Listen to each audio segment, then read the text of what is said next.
Okay. Okay. Thank you very much. You know, one of the things that I'm amazed is that, and I'm hopeful, is that the stars seem to be aligned in relation to active transportation.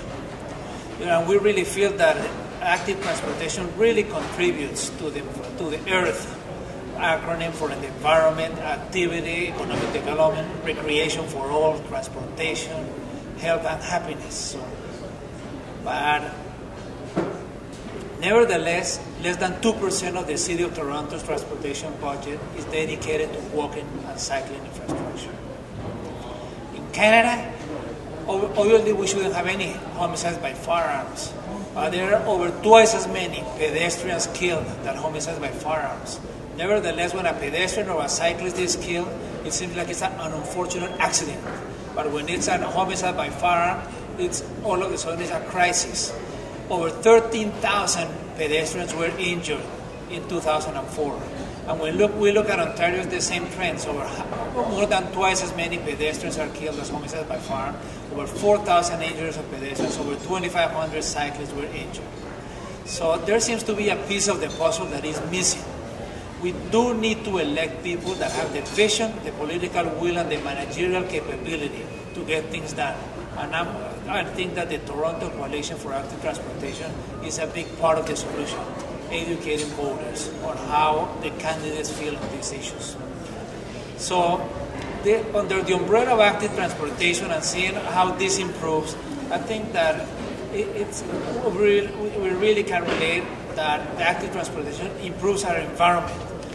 Now it's not an issue if there is a global warming or not. That's not a technical issue anymore. There's an agreement, and active transportation is part of the solution.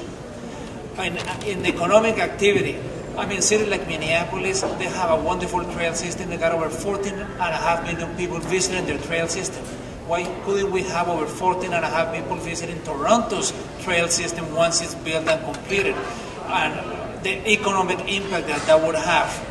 And also, you know, we gotta remember that what gives character to a cities, it's its pedestrian and its public spaces. You know, cities like New York or London, they get over 15 billion annually in tourism. And active transportation is really good for recreation for all. You know, kids today are better at running a software program than at running at mile. It seems that they have stronger thumbs than legs.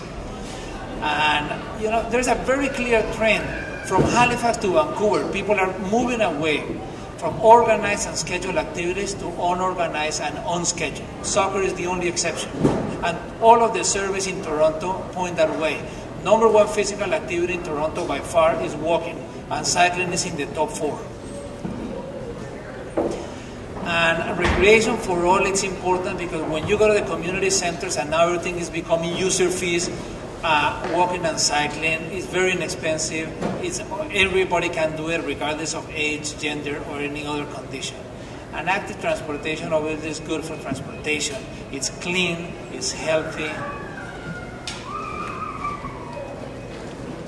And walking and cycling, you know, we just created the Greater Toronto Transit Authority, which is great, but every transit trip begins and ends either walking or cycling. So walking and cycling is an excellent mode of transportation by itself, but it's also a great link to any successful transit system in any city. So part of the GTTA should be active transportation, should be a major component, with excellent parking facilities, and all the public facilities and private facilities, because that's a major component of having people using cycling. And complete streets has to be a policy adopted by Toronto.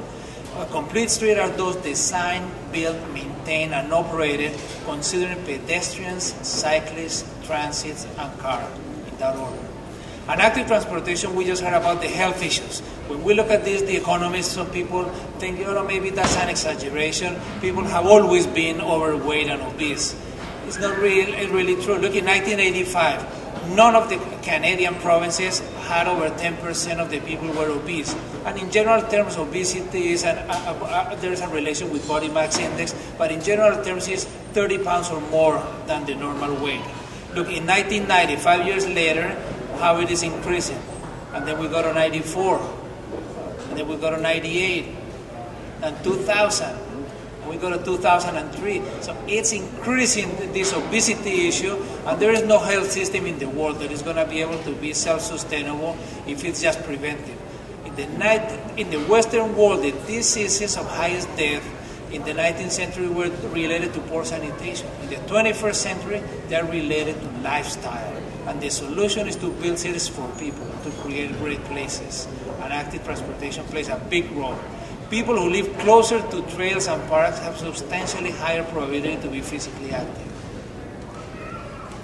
So it's very clear that active transportation does improve the quality of life. And what's so important about improving the quality of life?